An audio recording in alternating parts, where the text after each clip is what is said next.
Haunted Land, have you heard this story?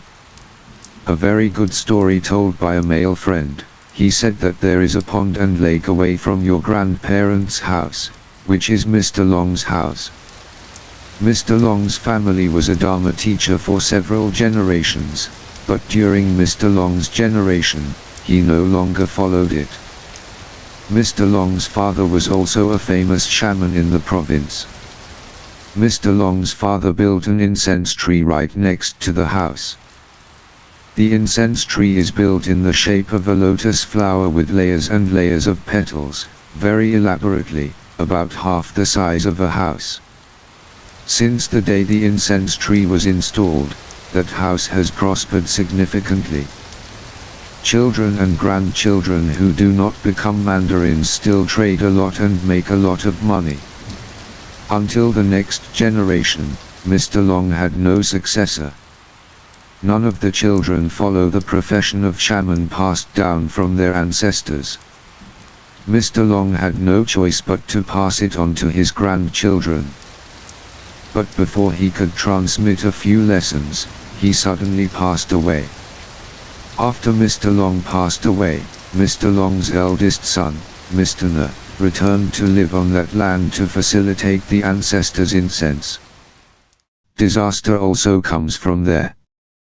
People say it's good to believe, but if you don't believe it, don't commit it. His son is an extremely anti-spiritual person, considering it superstition.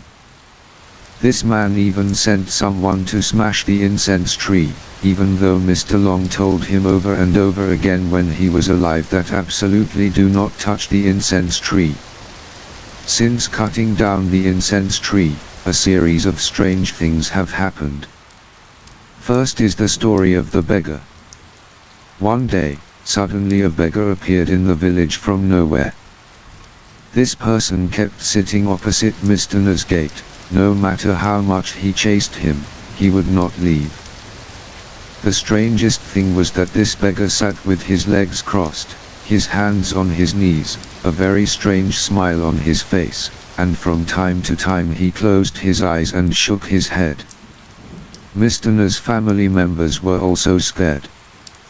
They gave him everything from food, drinks to money, and even beat and cursed him away, but the beggar still did not move. He just sat facing the gate and laughed. This person sat for 7 days and was never seen again.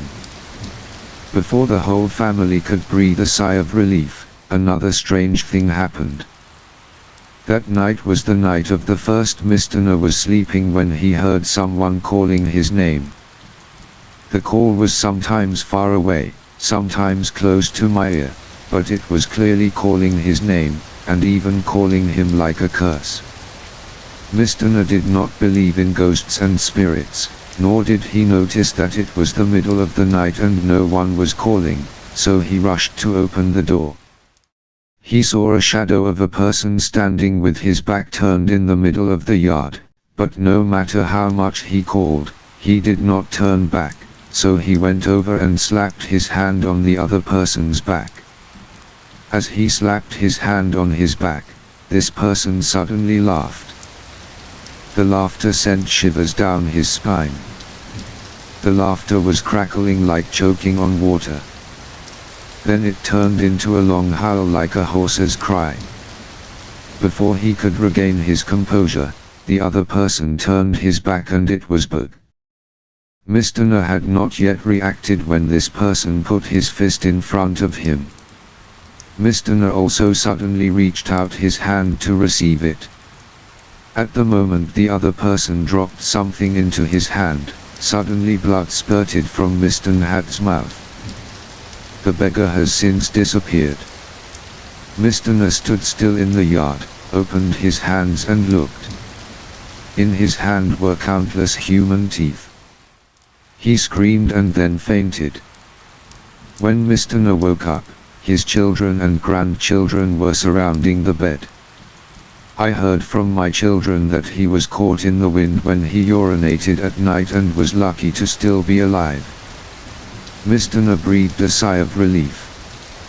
It turned out to be a dream. He signaled his children to go out so he could have some peace. Remembering the dream he had yesterday, he still felt chills and fear.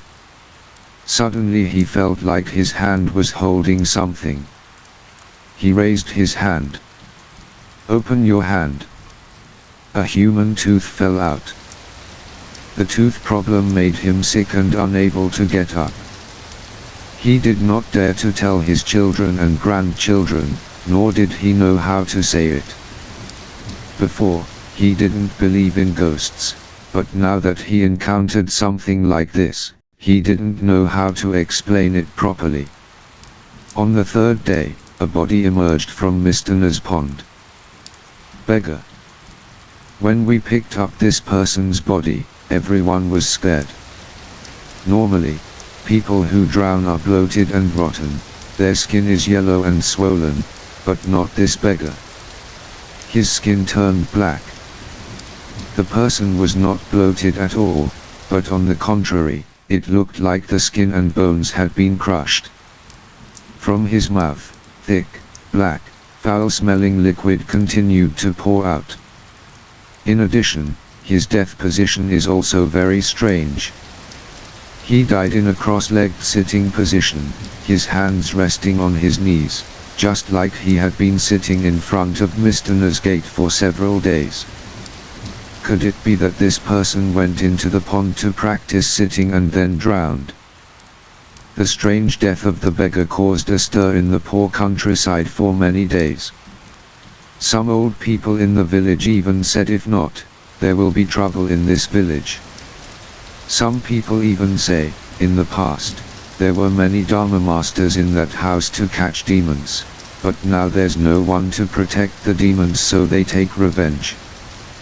Despite everyone's words, Mr. N kept a thoughtful look. The only thing he noticed right now was the image of that disgusting water pouring out of the corpse's mouth, revealing teeth that were missing an incisor. Well, the tooth he held in his hand the other day was also. After that incident, Mr. N's family continuously encountered problems. If it's light, the business will fail. If the illness is serious, treatment with medicine will not help. In addition, every night a series of strange stories happen. Then there was the sound of people laughing at the pond. Sometimes it seemed like there were hundreds of people calling Mr. N's name. One night, while sleeping, Mr. N woke up and saw hundreds of thousands of eyes staring at him all around the house. Has blood-red eyes. Has eyes like a cat's. Some eyes are completely black. There are eyes all over the room. Seeing Mr. N's panic, those eyes began to move, pouring from the wall and running towards him. For several days in a row, Mr. N saw that the situation was not good. Now he believes that there are gods and ghosts in the world. He went to find a magician, who was close to his father in the past, for help. As soon as he saw Mr. N, the teacher immediately knew something was wrong. The teacher told Mr. N to prepare some things. The ceremony had to be held tonight. If it took too long, he might not be able to make it in time. The teacher wrote down a few items on paper and told Mr. N to tell his children to go buy them immediately. According to the teacher, Mr. N's land is evil land. In previous generations, our grandparents were shamans and knew how to calculate, so they built an incense tree to both guard the land and protect the family. Mr. N destroys the incense tree, the devil of that land will escape and destroy it. Moreover, before that, his family had been a magician for many generations, so it was inevitable that he would make enemies with the devil. Now there is no incense tree, no one to protect me, they come to collect my debt. Another thing is that in the corner of Mr. N's pond there is a goblin. Before there was an incense tree, it was okay, but when the incense tree was destroyed, it forced people to become its soldiers. It wants to take control of the land. There is a lot of evil in the land, and the devil likes it. The urgent thing is to chase that goblin away. There are no other demons on that land to worry about. At 9 p.m., everyone followed the teacher's direction and began to display the ceremony in the yard. The ceremony begins at 12 midnight. One person in the house must keep the incense from going out. At the same time, he prays to the ancestors for protection. He can pray anyway without saying anything, as sons to stand in the middle of the circle, holding 3 flags, warning them absolutely not to go out of the circle until the teacher comes into the circle and calls you out. Somewhere along the way, just as it was 12 o'clock at night, the teacher began to pray. After the teacher prayed for a while, the sky started to get windy. The dogs in the village all turned their heads toward Mr. N's house and howled for a long, extremely strange time. The teacher still stood in front of the ceremony table and kept reading. The wind was foggy for a while and then suddenly quiet. Everything returned to silence as if nothing had happened. The dog in the house was howling suddenly cowering and whining as if afraid of something. It kept looking out at the pond and moaning. At that time, everyone noticed that a puddle of water flowing backwards appeared from the corner of the pond. The black puddle rose from the corner of the pond, moved slowly on the ground, overflowed the gate, and crawled into the middle of the yard. When approaching the ceremony table, the puddle stopped. Everyone was so scared that they didn't dare breathe loudly. The teacher kept reading faster and faster. From the puddle, 2 wet footprints were printed on the ground. Everyone strained their eyes and only saw 2 rows of feet on the ground facing the teacher without seeing anything else. At the gate, I don't know when more than a dozen dark figures with white eyes appeared, staring at the house. At the same time, Mr. N's son was right next to the incense tree, but it was as if there was a wall surrounding him. He didn't know what was happening around him. It was strangely quiet. The son was afraid, broke out in a cold sweat, closed his eyes tightly and sat down in the middle of the circle, not daring to move, continuously praying to his ancestors for protection. He heard his father calling and quickly opened his eyes. He saw the teacher standing in front of him saying, "When you're done, go inside." As he happily stood up and was about to walk away, he stopped and remembered what his teacher had told him. Mr. N saw that and kept urging him. The son looked at his father. "Why can't I see his face clearly today? Again, why does his voice sound so cold?" The thought passed for a moment, but then the son kept walking.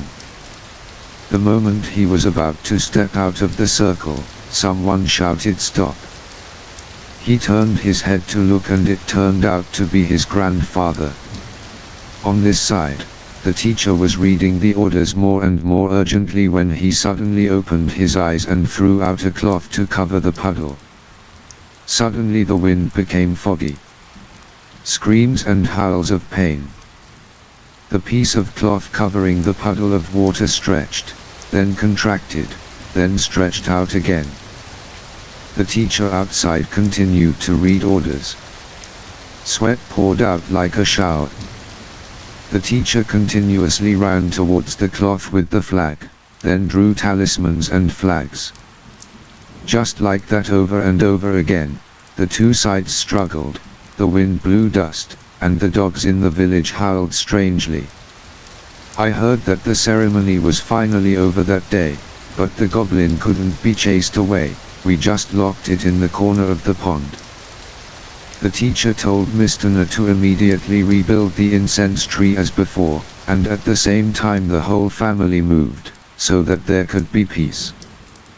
This land, in Mr. N's grandchildren's generation, will automatically have people living in it.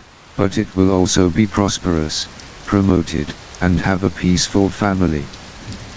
But that was his grandchild's life, and he and his children now had no choice but to move away. After that, Mr. N's family moved to another place. Mr. N also rebuilt the incense tree and sent his children and grandchildren to pay their respects. A short time later, people found Mr. N dead in the middle of the road, on the way from his new house to his old house. Your grandfather told me that the day before Mr. N passed away, he came to the house to visit. He said that for the past 3 nights, he's been dreaming about going back to his old house. When I walked into the yard, I suddenly felt a sharp pain in my neck. Looking back, I saw my head falling to the ground. Who hangs iron ropes in the middle of their yard? Mr. N said that after waking up from a dream, his neck hurts so much that tomorrow he has to go back to his old house to burn incense and ask for protection from the incense stick. But the next day he died, before he could return to his old home. It's probably doomed. Listening to my grandfather tell the story gave me chills. Your siblings all said that your grandfather threatened you so that the children would not go to the pond. Honestly, after hearing your grandfather tell the story, you believe the story is true. I remember when I was a child, around 5 to 6 years old, at noon you often skipped your nap and wandered around alone. Sometimes I go fishing and catch crabs. Sometimes I climbed into Mr. N's garden to pick some guavas and apples, even though my grandfather reminded me every day not to go there. There was even a time when you went to the incense stick and sat on the lotus petals to play volleyball all afternoon. Now that I think about it, I feel disgusted. Back to the main issue, one time you went to the corner of the pond to sit and play. When you get bored playing, you start looking into the water and talking to yourself, then pick some wild flowers and throw them into the pond. You will always remember, when you were looking in the mirror and singing, you suddenly realized that your shadow underwater had been motionless all along, even though you were singing and shaking your head. Stop singing, stare at your photo, the shadow is still motionless, not moving at all. Then suddenly it grinned. His mouth smiled from ear to ear. The teeth are jagged, sharp, and black. Then you start to hear the sound of you singing the songs from just now. Now it keeps playing over and over, but you don't sing anymore. Then it changes to ghostly laughter. You were scared out of your mind, fell back and screamed. The way his limbs no longer had any strength left, he was shaking but still tried to crawl home. Behind you, the sound of water splashing loudly, you did not dare to turn around, so you ran headlong back home. That night, you called your parents to come pick you up from the city and refused to stay any longer. You don't tell anyone that story. Later, when passing by Mr. N's house, you still try to walk quickly or run past without daring to glance at the house. Every time I pass by, I remember my face as a child, smiling, standing in the garden looking out. Sometimes when you think back, you still think that when you were a child, you had a rich imagination and it wasn't real. Until today, listening to my grandfather tell me, "Okay, I met the devil. The foreign demon mentioned is completely real." And this is the end of the story. Everyone who listens to the story finds it interesting. Please give me 1 like and 1 subscriber. I hope everyone has fun listening to the story. See you in the next videos. Goodbye.